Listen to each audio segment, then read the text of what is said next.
It started with a slam of the door that rattled the glass in its frame. The neon lights above the bar flickered as a gust of cold evening air swept inside, carrying with it the smell of gasoline and leather.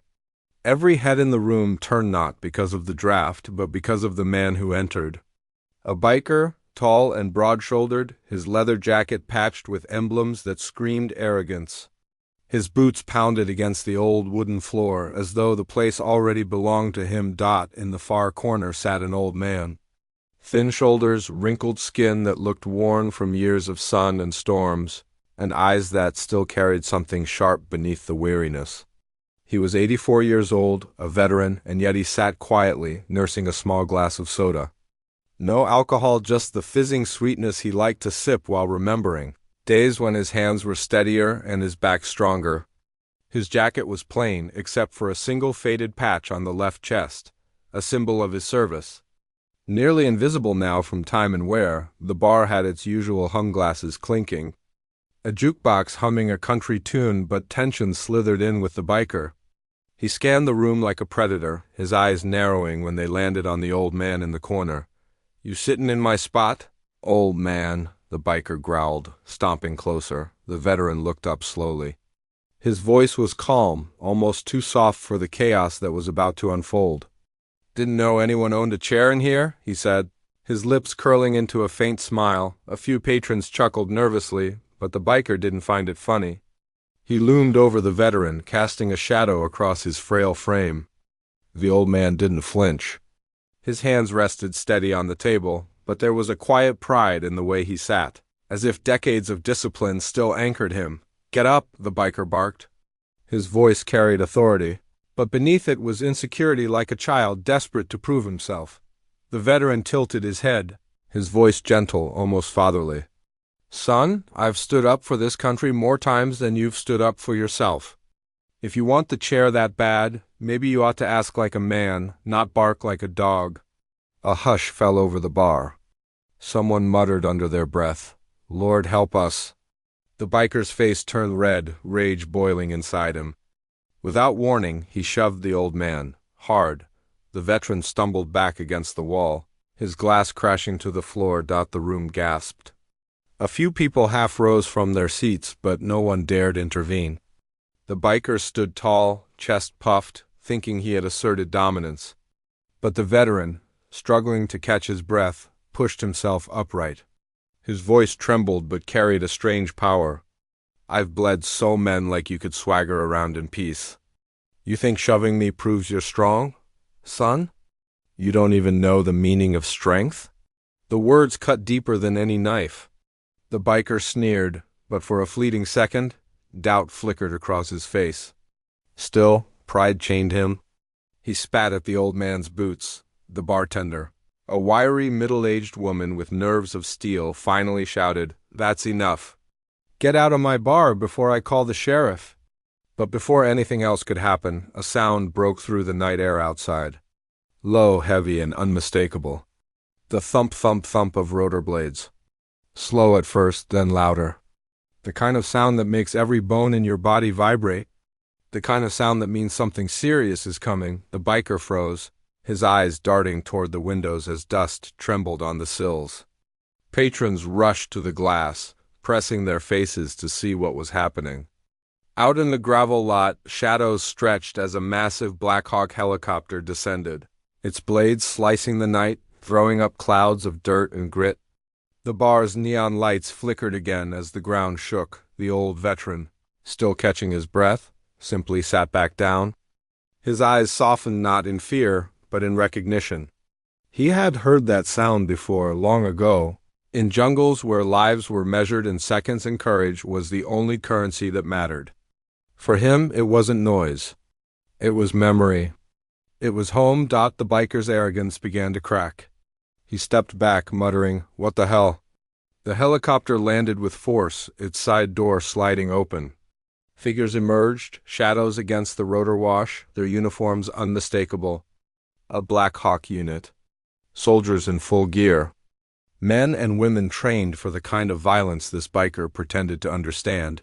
One of them strode forward, his helmet under his arm, eyes scanning the bar through the open doorway. And then, in a voice steady and commanding, he called out, "Where is Sergeant Miller?" Every head turned toward the old man in the corner. The veteran slowly raised his hand, his face calm, almost amused. The biker's jaw dropped. His world, the illusion of power, dominance, and respect, crumbled in a heartbeat. Because in that moment he realized the frail man he had shoved wasn't just some old drunk wasting away his last years. He was someone who had led men into battle, someone who had earned a salute from warriors still carrying his legacy. The soldier stepped inside, snapping into a sharp salute. "Sir," he said, voice cutting through the silence, "we heard what happened. We came to get you." The entire bar held its breath. The biker stumbled backward, eyes wide, realizing just how small he truly was, and the old veteran Sergeant Miller simply nodded. His words were soft, but they carried weight heavier than steel. Young men stand for their brothers. That's what never changes. The helicopter blades outside continued to thunder, rattling the bottles on the shelves, but inside the bar, silence. The room stood frozen, caught between the roar of the helicopter outside and the silence inside. Dust swirled in through the door, settling on half-drunk glasses and wide eyes. Nobody had seen anything like it, a Black Hawk unit landing in the middle of town, soldiers stepping into a dive bar like they were on a mission. The biker swallowed hard, sweat glistening under the dim neon glow. He had come in looking to show his strength, to dominate a room. Now he was backing away, trembling, suddenly smaller than he had ever felt. His fists unclenched. His breath stuttered. The veteran Sergeant Miller didn't move quickly. He didn't need to. With calm, deliberate grace, he set his trembling hands on the table and pushed himself up once more. His frail body didn't hide the authority in his stance.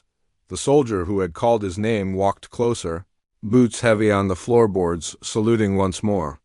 "Sir, permission to escort you out," he said. Sergeant Miller's lips twitched into a faint smile. "Permission granted," he replied, his voice steady. But every word carried decades of command. Whispers rippled through the bar. "Sergeant? He's military? No, not just military. Look at how they treat him. My God, that's respect. That's real respect." The biker looked from face to face, searching for someone to side with him. But there was no one. The room had turned against him, not out of vengeance, but out of awe. He had attacked a man whose quiet presence commanded more loyalty than the biker's entire persona ever could. The bartender folded her arms, glaring at the biker. "You shoved a hero, you fool." The biker's mouth opened, then closed again. Words failed him. Sergeant Miller looked at him then, really looked at him, and for a long moment their eyes locked. The biker expected anger, vengeance, humiliation. Instead, he saw something that crushed him far deeper. Pity. "You think power comes from how hard you can shove," Miller said quietly, voice just loud enough to carry over the pounding blades outside. "But power, son, comes from how much you can carry for others. You've carried nothing. That's why you feel empty." The biker flinched. He had heard plenty of insults in his life, but this was different. It wasn't meant to cut him down. It was truth, delivered with the weight of lived experience. The soldier beside Miller looked at the biker, jaw tight, fists clenched, but Miller raised a hand. "Stand down," he said softly. "This isn't a battlefield. It's a lesson." The soldier obeyed. That alone told everyone in the bar exactly who Miller was a leader. Even now, even decades after his last command, the old veteran's voice softened further, almost like a grandfather speaking to a child. "What are you chasing, son? Respect? Fear? You think if people look at you with wide eyes, you'll feel like a man? I'll tell you what makes a man. It's not leather jackets, patches, or who you can shove in a bar. It's who shows up when the bullets are flying. It's who stands when everyone else falls. That's a man." The biker's chest tightened. His throat ached. He wanted to snarl back, to push the old man again, to prove something, but he couldn't move. His knees felt weak, his chest heavy. Because for the first time in years, someone wasn't fighting him with fists. They were cutting through the armor of his bravado with honesty. One of the soldiers stepped forward, setting a hand on Miller's shoulder. "Sir, we should move you now." The chopper can't stay long. But Miller held his ground, eyes still on the biker. He didn't want to leave yet. Not before finishing what he started? Son, he said, voice low, filled with emotion. I was your age when I saw men die in my arms. Strong men. Braver than you or me? And you know what they begged for with their last breath? Not power. Not vengeance. They begged for their mothers, their wives, their brothers. They begged for the people they loved.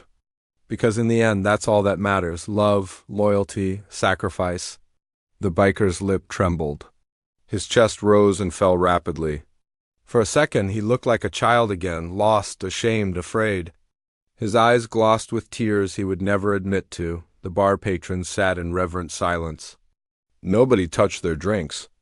Nobody laughed. The weight of Miller's words filled every corner, pressing into their hearts. Finally, the old veteran straightened, his frame frail but his spirit unbreakable. You shoved me because you thought I was weak.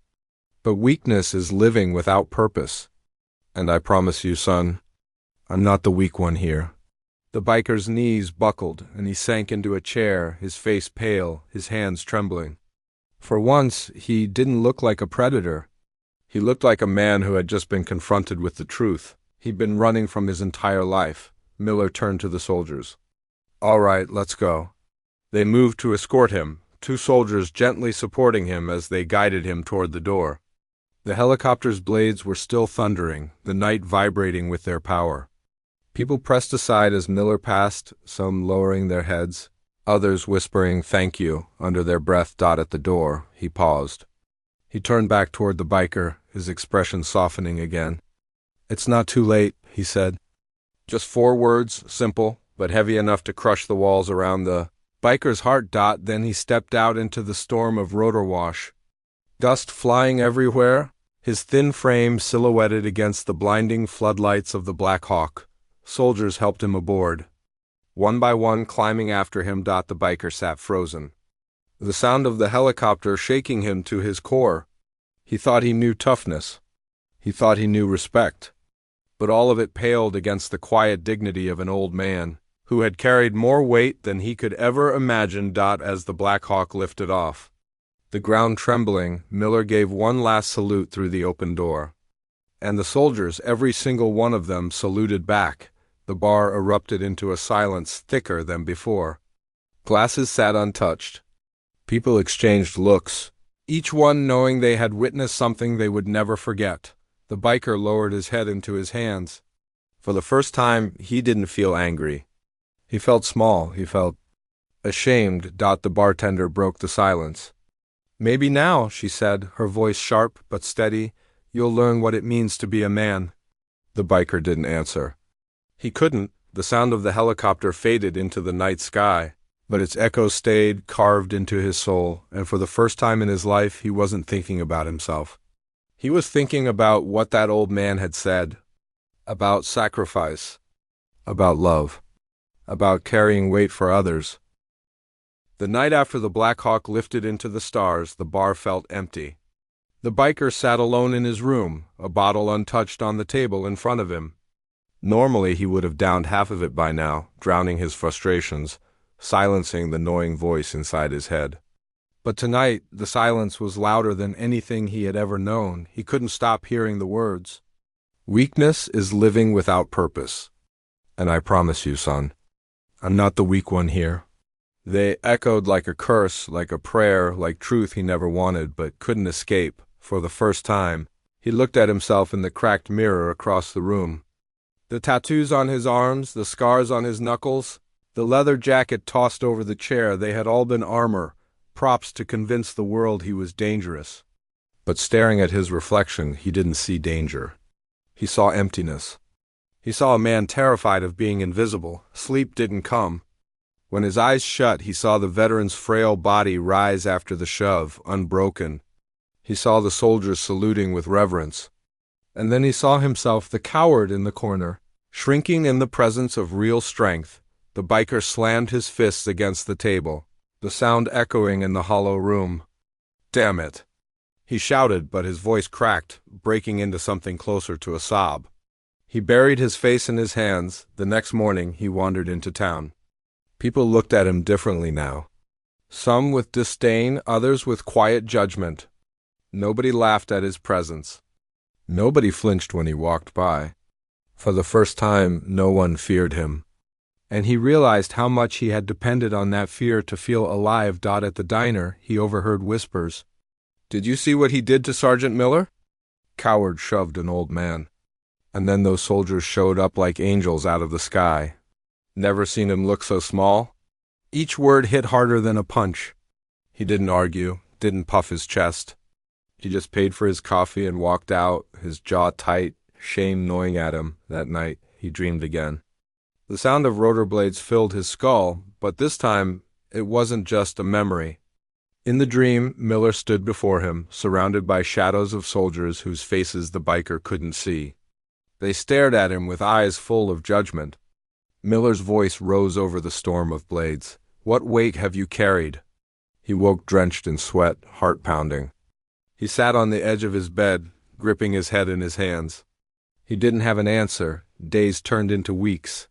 He stopped going to the bar. His gang called, wondering why he'd gone quiet, but he ignored them. Their laughter, their shallow talk about fights and respect, it all felt empty now, meaningless. One afternoon, while wandering through town with no destination, he saw a small crowd gathered outside the local Veterans Hall. Men in wheelchairs, women with faded uniforms, old soldiers leaning on canes. They were laughing, swapping stories, their voices carrying pride. And in that crowd, sitting on a bench with sunlight warming his frail shoulders, was Sergeant Miller. The biker froze. His heart raced. He thought about walking away. He thought about hiding. But something rooted him to the ground. He watched from a distance, unable to step closer, listening to Miller laugh with a group of young kids who had stopped to hear him talk about the old days. The sound of that laugh hit him harder than the shove he'd delivered weeks earlier. Because it was pure. Because it was real. Because it was strength without cruelty. That night he couldn't sleep again. Instead, he found himself scribbling words on a scrap of paper. Apologies, promises, questions he didn't know how to ask. The paper filled with messy writing, crossed-out sentences, shaky words. Finally, he crumpled it up and threw it in the trash. He wasn't ready. Not yet, but the seed had been planted. The next few days, he started noticing things he had ignored before. The old man at the grocery store struggling with bags. The single mother trying to fix a flat tire. The kid being picked on outside the school. And for the first time, instead of turning away, he felt an ache to step in. He didn't, not yet. But the ache was there. And that was new. One evening, the bartender who had watched the entire confrontation that night found him sitting on a curb outside the closed bar. She approached carefully, arms folded. "You look different," she said. The biker didn't look up. "I ain't different," he muttered. "Yeah, you are," she said. "You're quieter." "That's a start," he sighed, rubbing his face. "I don't know who the hell I am anymore." The bartender crouched beside him. "Maybe that's good. Maybe it's time you figured it out. You saw what real strength looks like. Now the question is, what are you going to do with that lesson?" Her words dug deep. He didn't answer, but they stayed with him, looping in his head like Miller's. That night, under the dim light of a single bulb in his room, he finally whispered it out loud. "I don't want to be who I was." The words tasted strange, but they felt true, and so, without fanfare, without applause, the biker began to change. It was clumsy at first. Small gestures. Picking up litter on the sidewalk. Holding a door open. Giving a nod of respect to people he once ignored. Nobody noticed. Nobody cared. But he did. And for the first time, that was enough. Yet every step, every gesture, carried the shadow of Miller's eyes on him, watching, judging, but also guiding. The biker wasn't forgiven yet. He wasn't redeemed. Not even close. But he was moving, one step at a time, towards something he didn't have a name for yet. Something better, and though he couldn't say it out loud, in the silence of his heart he made a vow. The next time he faced Sergeant Miller, he wouldn't be the same man who shoved him. He'd be someone worthy of standing in that presence.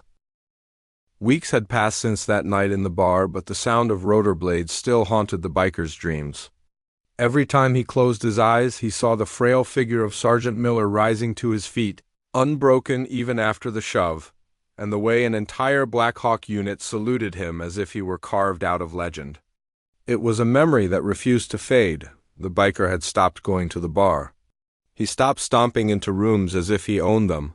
His jacket still hung in his closet, but it felt heavier now, like it carried a weight he hadn't earned. For the first time in years, he was quiet, really quiet, sitting with himself, letting guilt and shame settle in. But guilt, if faced head-on, can turn into something else.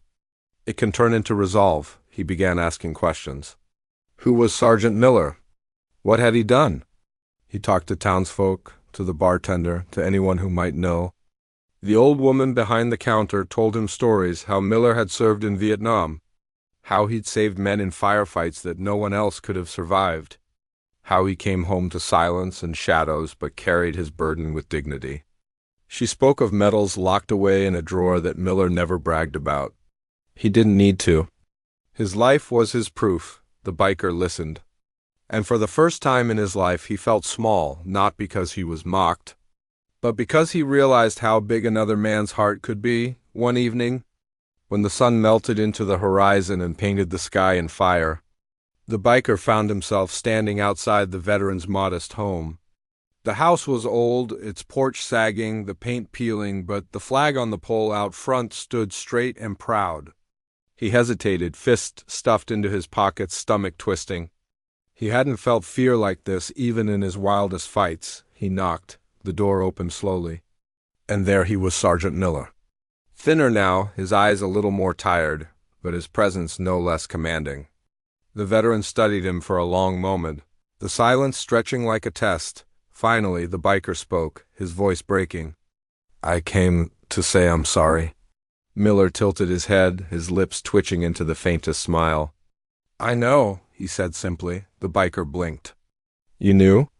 Son, I've seen enough men walk through their regrets to know the look on their face before they ever open their mouth. The biker's eyes watered, shame choking him. I didn't understand. I thought strength was about making people afraid, about being the loudest in the room. But you, his voice cracked, you showed me strength is the opposite. You carried the weight of others. You stood when I tried to knock you down. Miller rested his hand gently on the biker's shoulder. His grip was weak with age, but it felt like the firmest hand the biker had ever known. It's not about never falling, son. It's about why you stand back up. That's what counts. Tears slid down the biker's face, hot and unashamed. For once he didn't hide them. I want to change, he whispered. I don't know how, but I want to. Miller nodded slowly. Then you already started. That night became the turning point. The biker began showing up not at bars, but at the local veterans hall. He offered to sweep floors, fix chairs, run errands. At first, the veterans eyed him warily, but over time they saw his sincerity. He listened to their stories, he helped where he could, and little by little, respect grew, not the kind he demanded, but the kind he earned. Months passed. The town began to notice. The man once known for fists and fury was now the one helping older folks carry groceries, repairing fences, even visiting the local high school to tell kids what he'd learned. That pretending to be tough was nothing compared to living with honor. One summer afternoon, the town gathered for a small ceremony outside the hall. The mayor spoke of service, of sacrifice, of how veterans built the very foundation of freedom. But the moment that silenced everyone was when Sergeant Miller, standing frail but proud, gestured for the biker to step forward with trembling hands. The veteran placed one of his old unit patches into the biker's palm. You're not a soldier, Miller said softly, his voice carrying despite the hush. But you've started carrying weight for others. And that, son, makes you part of something bigger than yourself. The biker bowed his head, tears falling freely. In that moment he understood more clearly than ever, respect wasn't demanded. It was earned through humility, sacrifice, and love. Later that night, under the same stars that once watched over battlefields oceans away, The biker sat on his porch, staring at the patch in his hand. He thought of the man who had forgiven him, who had taught him without fists, who had changed his life with words sharper than any blade, and he whispered to the night, as if Sergeant Miller could hear him through the stillness, "Thank you for showing me what it means to be a man." The echo of rotor blades never left his memory. But now, instead of fear, they carried a reminder that true strength is silent, steady, and selfless, and that became the moral of his life. Real strength is not in what you can take from others, but in what you can give. So if you're watching this, take a moment to reflect. Look around you. Think about the people who carry the weight quietly, without applause, without swagger. They are the true giants among us. Maybe it's a veteran. Maybe it's a parent. Maybe it's a neighbor who shows up when no one else does. Honor them. Learn from them. And carry your share of the weight, because one day, you'll find out that the loudest man in the room is nothing compared to the quiet one who stood for others when it mattered most. If this story touched you, don't let it end here. Like this video, share it so others can hear Sergeant Miller's message, and leave a comment about the strongest person you've ever known. And if you want more stories like this, real stories that remind us of sacrifice, love, and the kind of strength that never dies, subscribe and stay with us. Because sometimes the loudest lessons come not from the ones who shout, but from the ones who've already given everything.